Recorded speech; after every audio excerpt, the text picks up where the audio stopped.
विद्यार्थी मित्र हो, आज आपण इयत्ता 10वीच्या मराठीच्या पाठ्यपुस्तकातील कविता क्रमांक 12 भरतवाक्य या कवितेचा स्वाध्याय सोप्या भाषेत स्पष्टीकरणासह अभ्यासणार आहोत. स्वाध्यायातील पहिली कृती आहे आकृती पूर्ण करा. चारित्र्य संपन्न बनण्यासाठी आवश्यक असणाऱ्या गोष्टी: सुसंगतीत राहावे, सुविचार ऐकावे, बुद्धीचा कलंक झडावा, टाळल्या पाहिजेत अशा गोष्टी, विषय वासना नको, दुराभिमान नसावा, निश्चय ढळू नये. दुसरी आकृती आहे याच्यामधील एक मधील मन वाईट गोष्टींकडे वळू नये म्हणून करायच्या गोष्टी. मन भवचरित्रावर म्हणजेच परमार्थावर जडवावे, मनातील निश्चय ढळू देऊ नये, भजन करताना मन विचलित होऊ नये, मन मलिन होऊ देऊ नये. पुढची दुसरी कृती आहे कवींच्या मते मनातील सर्व इच्छा पूर्ण व्हाव्यात म्हणून अर्थातच सतत परमेश्वराचे नामस्मरण करावे. आहे सदंग्री कमळी दडो म्हणजे अर्थातच कमळातून मधुसेवन करणाऱ्या भुंग्याप्रमाणे सज्जनांच्या पायाशी मन गुंतो. आता तिसरी कृती आहे खालील गोष्टींच्या बाबतीत कवी परमेश्वराजवळ कोणती विनंती करतात ते लिहा. एक निश्चय, कधीही ढळू नये, चित्त, भजन करताना विचलित होऊ नये, दुराभिमान, सर्व गळून जावा, दुराभिमान म्हणजे अहंकार, मन मलिन होऊ नये. चौथी कृती आहे खालील ओळींचा तुम्हाला समजलेला अर्थ लिहा. एक मती सदुक्त मार्गी वळो म्हणजे वाईट मार्ग सोडून चांगला मार्ग आचरण्यासाठी बुद्धीला वळण लागू दे, सत्कार्य व्हावे. दुसरी ओळ आहे न निश्चय कधी ढळो, अर्थातच माझा दृढ निर्धार कधीही ढळू नये, विचलित होऊ नये. आता या कवितेतील अर्थातच प्रश्न तिसरा जो आहे तो काव्य सौंदर्यावरती आहे. त्याच्यामध्ये कृती दिलेली आहे. सुसंगती सदा घडो, सुजन वाक्य कानी पडो या ओळींचे रसग्रहण करा. अर्थातच रसग्रहण आपल्याला आशय सौंदर्य, काव्य सौंदर्य आणि भाषिक वैशिष्ट्ये या 3 मुद्द्यांच्या आधारे करायचं असतं. पहा इथे पहा आशय सौंदर्य. भरतवाक्य ही मोरोपंतांची रचना म्हणजे स्वतःच्या उद्धारासाठी परमेश्वराकडे केलेली आळवणी किंवा मागणे होय. सज्जन माणसाच्या सहवासाचे व सद्विचारांच्या श्रवणाचे महत्त्व मोरोपंतांनी पटवून दिले आहे.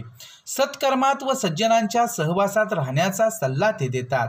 देवाकडे केलेली ही एक प्रार्थना आहे. स्वतःतील दुर्गुण निघून जावेत व सद्गुणांची प्राप्ती व्हावी असे हे मागणे आहे. काव्य सौंदर्य. सुसंगती म्हणजे सज्जनांचा सहवास. सज्जनांचा सहवास कायम लाभू दे. संगतीचा फार मोठा प्रभाव आपल्यावर पडत असतो. संगतच जर सज्जनांची, गुणवान, चारित्र्यसंपन्न लोकांची लाभली तर आपल्यालाही सज्जनांचे गुण घेता येतील. सज्जनांची सुजन वाक्य म्हणजे त्यांचे सुविचार नेहमी कानावर पडतील. या विचारांमुळे मन निर्मळ होईल, बुद्धीतील वाईट विचार निघून जातील, प्रापंचिक भोग्य विषयांचा तिटकारा येईल, सद्विचारांची रुजवणूक व्हावी व दुर्गुण निघून जावेत असे मागणे मोरोपंतांनी परमेश्वराकडे मागितले आहे. भाषिक वैशिष्ट्ये. या कवितेमध्ये मोरोपंतांनी परमेश्वराशी साधलेला संवाद पृथ्वी वृत्तात असून त्याला एक आंतरिक लय आहे. शब्दांना नादसौंदर्य लाभलेले असून त्यातील अलंकार कवितेचे अर्थसौंदर्य वाढवतात. उपमेय व उपमानात भेद नाही असे सांगणारा रूपक अलंकार अनेक ठिकाणी आला आहे. म्हणूनच कवितेतील नादसौंदर्य, अर्थसौंदर्य, नाट्यात्मकता व रूपक सौंदर्य अवर्णनीय आहे. यमक अलंकाराचा उपयोग करून अर्थसौंदर्यात भर टाकली आहे. सर्वांना पालन करण्यास साधा, सोपा व भक्ती मार्गाकडे वळण्यास उपयुक्त ठरणारा संदेश हे या कवितेचे वैशिष्ट्य म्हणावे लागेल. अप्रतिम रचना कौशल्यामुळे या कवितेतील ओळींना सुभाषिताचे स्वरूप प्राप्त झाले आहे. दुसरी आकृती आहे स्वतत्व हृदया कळो, दुराभिमान सारा गळो या काव्यपंक्तीतील विचार सौंदर्य स्पष्ट करा. आता या काव्यपंक्तीतून जो विचार व्यक्त झालेला आहे तर तो आपल्याला आपल्या भाषेमध्ये मांडायचा आहे. भरतवाक्य या मोरोपंत यांच्या रचनेत सज्जन माणसांच्या सहवासाचे व सद्विचारांच्या श्रवणाचे महत्त्व पटवून दिले आहे. माणसाने आपले चारित्र्य कसे स्वच्छ ठेवावे याविषयी लोकांना मोलाचा उपदेश केला आहे. मोरोपंतांनी खोटा अभिमान न बाळगण्याचे व स्वची ओळख करून घेण्याचे आवाहन केले आहे. ते परमेश्वराला म्हणतात, माझ्या अंतःकरणाला आत्मतत्वाचे म्हणजे स्वचे आकलन होऊ दे. आपण स्वतःला ओळखले पाहिजे आत्मविश्वास असला पाहिजे, खोटा अभिमान सोडून द्यायला हवा, दुरभिमान गर्व बाळगू नये, आपले मन वाईट विचारांनी मलिन होणार नाही याची काळजी घ्यावी, मन शुद्ध पवित्र राखले पाहिजे, आत्मज्ञान वाढवून त्यामध्ये सर्व अनिष्ट वाईट गोष्टी जाळून टाकाव्यात. मोरोपंतांनी सांगितलेला हा मार्ग आत्मोद्धाराचा मार्ग आहे. आत्मोद्धाराच्या एकामागून एक पायऱ्या चढताना भक्ती मार्गात मोहाला बळी न पडण्याचे आवाहन प्रत्येक पायरीवर स्मरते. हेच मोरोपंतांच्या या काव्याचे वैशिष्ट्य आहे. अशा पद्धतीनं हे विचार सौंदर्य आपल्याला लिहिता येईल. आता ही आहे कृती. सत्प्रवृत्त व्यक्तीची तुम्हाला जाणवलेली वैशिष्ट्ये तुमच्या शब्दांत लिहा. आता याचं वैशिष्ट्य किंवा याचं उत्तर आपल्याला या प्रकारे लिहिता येईल. भरतवाक्य या मोरोपंत यांच्या रचनेतील सत्प्रवृत्त व्यक्ती म्हणजे सज्जन व्यक्ती होय. अशा व्यक्तींची नेमकी गुणवैशिष्ट्ये कवींनी सांगितली आहेत. यावरून सत्प्रवृत्त व्यक्तींची वैशिष्ट्ये लक्षात येतात. सत्प्रवृत्तीच्या व्यक्ती निर्मळ मनाच्या असतात. थोडाही कुविचार त्यांच्या मनात नसतो. सर्व प्राणीमात्रांबद्दल त्यांच्या मनात प्रेमभाव असतो. सर्वांकडे ते समदृष्टीने पाहतात. त्यांचे अंतःकरण करुणेने भरलेले असते. चारित्र्य शुद्ध असते. काम, क्रोध, मद, मोह, मत्सर, आलस्य व मोह या षड्रिपूंवर त्यांनी विजय मिळवलेला असतो. इतरांना मदत करायला ते सदैव तयार असतात. परोपकारी वृत्ती असते. इतरांच्या सुखदुःखात ते नेहमीच सहभागी होतात. दुसऱ्यांच्या दुःखाने व्यथित होतात. त्यांच्या हातून सत्कार्य घडत असते. त्यांच्या हृदयात दया, क्षमा, शांती वसत असते.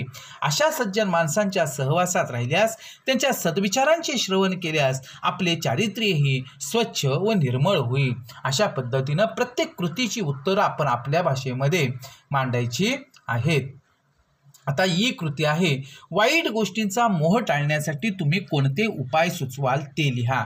याचं उत्तर आपण आपल्या पद्धतीनं कवितेच्या आधारे लिहायचं आहे. पहा, भरतवाक्य या मोरोपंतांच्या रचनेत सज्जनांच्या सहवासाचे महत्त्व सांगितले आहे. सज्जन व्यक्ती बनण्यासाठी टाळायच्या वाईट गोष्टींची जाणीव होते. आपला मोह हा शत्रू नेहमी वाईट मार्गावर आणून सोडत असतो. हे वाक्य पुन्हा एकदा पहा. आपल्याला मोह हा शत्रू नेहमी वाईट मार्गावर आणून सोडत असतो. अशा वेळी मोहावर विजय मिळवावा लागेल. ही गोष्ट वाटते तितकी सोपी नक्कीच नाही. यासाठी सर्वप्रथम आपल्याला चांगल्या वाईटातला फरक कळायला हवा. यासाठी सत्सद विवेकबुद्धी जागृत ठेवावी. क्षणाक्षणाला मोहाचे क्षण आपली परीक्षा घेत असतात. अशा वेळी आपली बुद्धी स्थिर ठेवायला हवी. मनाचा चंचलपणा सोडून दिला पाहिजे. चांगल्या विचारांच्या, आचाराच्या मित्रांची संगत करायला हवी. अशा मित्रांकडून चांगले विचार ऐकायला मिळतील. अयोग्य व चुकीच्या सवयी लागणार नाहीत. सज्जन व्यक्तींच्या सद्विचारांचा स्वीकार करावा. त्याप्रमाणे आचरण करावे. इतरांच्या दुःखात मनापासून सहभागी व्हावे. त्यांचे दुःख दूर करण्यासाठी प्रयत्न करावेत. कोणाला कोणतीही मदत हवी असल्यास ती करण्यासाठी तत्पर असावे.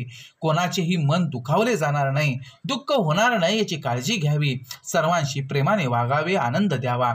आपल्या व्यक्तिमत्वात चांगल्या गुणांची जोपासना करावी. त्यामुळे सर्व लोकांमध्ये आपण प्रिय होऊ. चांगले जीवन जगण्याचा शाश्वत मार्ग सापडेल. अशा पद्धतीनं आपण भरतवाक्य या कवितेवरचा संपूर्ण स्वाध्याय पूर्ण केलेला आहे.